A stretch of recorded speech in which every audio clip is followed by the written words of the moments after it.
Well, hi everyone. This video is about how to be a detective with seasonal allergies, what you can do at home, and what testing will help.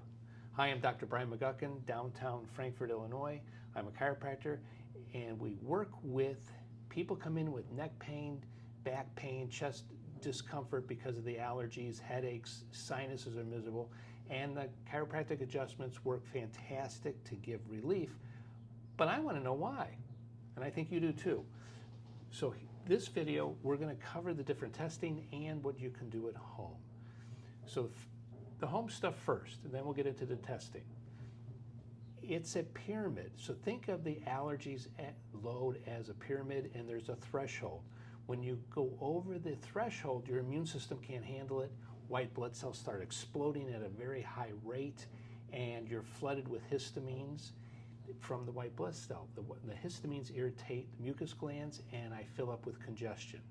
Asthma is when the same white blood cells are called mast cells. When they explode, the leukotrienes collapse the bronchial tubes.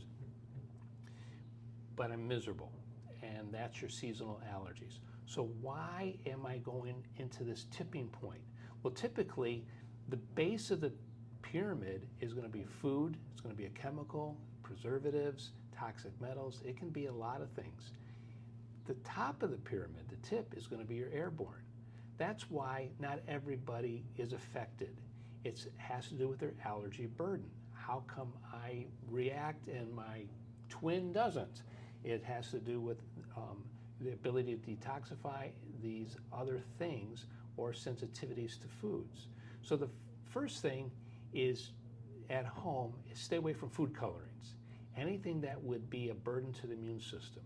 Try to eat foods that don't have preservatives in them. Check the back of the label. Sodium benzoate is a very common preservative. Sulfites. In breads, they have dough conditioners.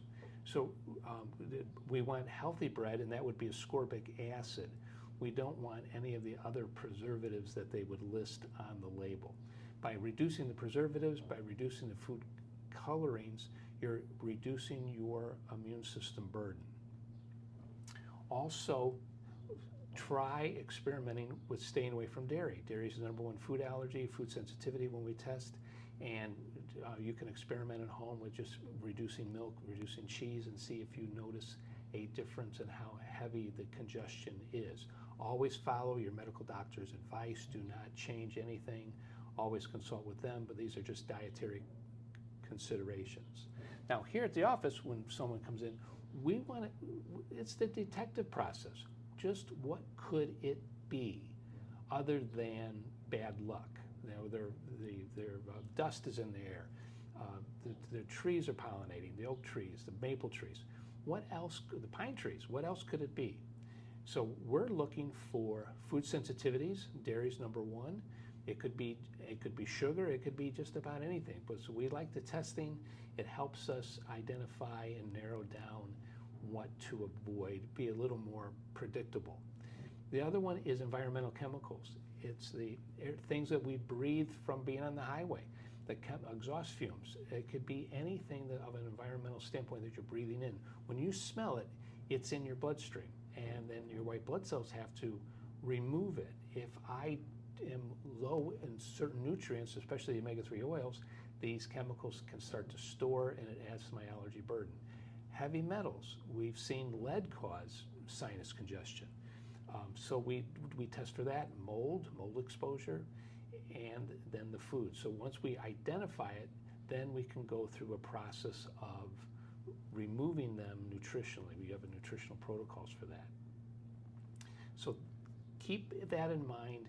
When you're not happy, there's a reason.